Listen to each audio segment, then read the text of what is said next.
commentators, Sochi Minosa and Michael Singleton. Uh, Michael, I mean, gas prices are up more than 30 cents around the country, and just as the war began, I should mention on that point. But Trump is saying that Americans love what's happening. Is that a good message to signal? Look, I think during an election year, midterms are coming up. This is certainly not the message that I think the party wants. We do not have a competitive advantage. We look at enthusiasm on our side compared to our friends on the other side.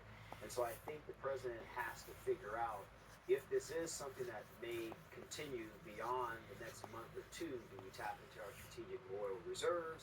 Do you bring some of the leaders from Chevron, Exxon, and say, hey, we're going to maybe do an executive order attempt to provide you guys with some type of ability to lower prices so that you don't have to take on those prices directly?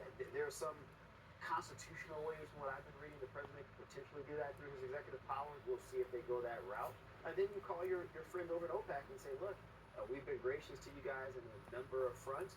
Give us a slight break here so that we don't pass this cost on to our citizens. The president could go that route as a last resort as well, but ultimately this is just not the message you want going into November. Let me touch the route he's taking. I mean, he's been talking about affordability for months, lower prices for months. Listen. Energy costs is among the most important actions we can take to bring down prices for American consumers, because when you cut the cost of energy, you just cut the cost of energy. Everything from after gasoline skyrocketed to over $5 a gallon, and in some places $7, $8, and even $9 a gallon under Biden. Our policies have brought gas prices way down, and now at $2.37 a gallon. All I want is I want for people to recognize the great job that I've done on pricing, on affordability, because we brought prices way down, but they're going way lower. I mean, he's undercutting his own message. He is undercutting his own message. And rising gas prices ahead of the summer is never a good thing, especially in an election year. And people are already seeing it when they go to work, whenever they go drop their kids off at school, summer vacations, etc. What I find interesting about this war is that it doesn't seem like he was prepared for any of this. You often, when we go into war, gas prices go up. It seems like it caught the White House a little bit off guard, and now they're scrambling and trying to figure out how to fix it. You know, his message before was about losing lives. Like, yeah, we're going to lose some lives. They didn't really, have a plan to sort of get Americans out of the region either, right? They don't have a plan for how to keep Americans safe here at home. So I feel like all of these issues are sort of catching up with them currently. They went into this war, but didn't have a plan for everything else and how it would impact Americans' daily lives, and now they're facing the consequences. I mean, gas prices, I want to hear your point on this, but I want you to mention, because gas prices are one thing, Michael, but, I mean, Americans are paying more for gas, yes. But new estimates show that the war is costing an extraordinary amount of money. I mean, in just the first 100 hours, about $3.7 billion. I mean, that's nearly $1 billion a day. That is antithetical in many respects to what Republicans have often run on in terms of the costs that are rising. That's a good point. I've thought about this, and obviously there is some dissent in Congress in terms of the authorization of the conflict. And I remember during President Obama's tenure, and I really liked the way they handled the whole Libya thing, because they really tried to protect and codify the executive authority to do this. There's some disagreement. A lot of Democrats didn't agree at the time, and some Republicans didn't disagree either. But Congress still continued to pass legislation to pay for it. They didn't agree with it because most members on both sides understand you want to make sure that our military have the resources necessary for a conflict, even if you don't agree with the authorization of the act from the executive. I suspect, not certain, but I suspect Congress may do and take the similar action this term around, even though they don't agree with what Trump is doing. It wouldn't surprise me. There's precedent. I think that's going to continue. Well, we got some breaking news just in. Republican Congressman Tony Gonzalez of Texas has announced he is dropping his re-election bid. This comes after he admitted having an affair with an aide who later killed herself. He did say he's going to serve out the rest of his term. And I want to read just for a second of what he has posted as well, saying, at 18, I swore an oath to defend our nation against all enemies, foreign and domestic.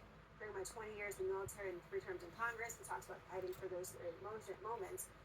But after deep reflection and with the support of my loving family, I decided not to seek re-election. while serving out the rest of this Congress with the same commitment I've always had to my district. And he goes on to talk about being eternally grateful for his time in office. He was set for a runoff, Yeah. right?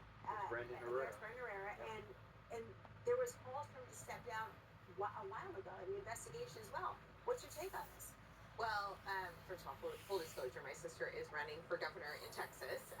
But one of the things that I think that's changed over the last few hours is this House Ethics Committee.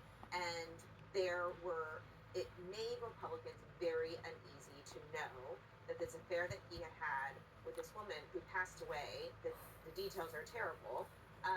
It made everybody feel a little bit nervous, and both Republicans and Democrats were calling on him to resign. I think he saw that he wasn't going to win this runoff. I hope that he's doing what is also best for his family and not what is best just in the political, in the political lens. But we knew that this was probably going to come. I'm surprised it took this long, to be honest with you, but this is where we're at. But he's not resigning, as people have asked him to. That's right. He is just going to serve out the rest of his term and run off into the sunset. Is that good enough to just say, I'm not running for re-election any Let me longer? tell you something, Laura, so she knows as well. The Speaker of the House does not want this guy to just leave. We have a very, very slim majority, and that is exactly why he's not just saying, hey, I'm packing my bags and going back to South Texas. I know Brandon Herrera, just to have full disclosure here, know him from the gun space, an amazing guy. I'm very excited about this for him. This is his second time, and I think he's going to win.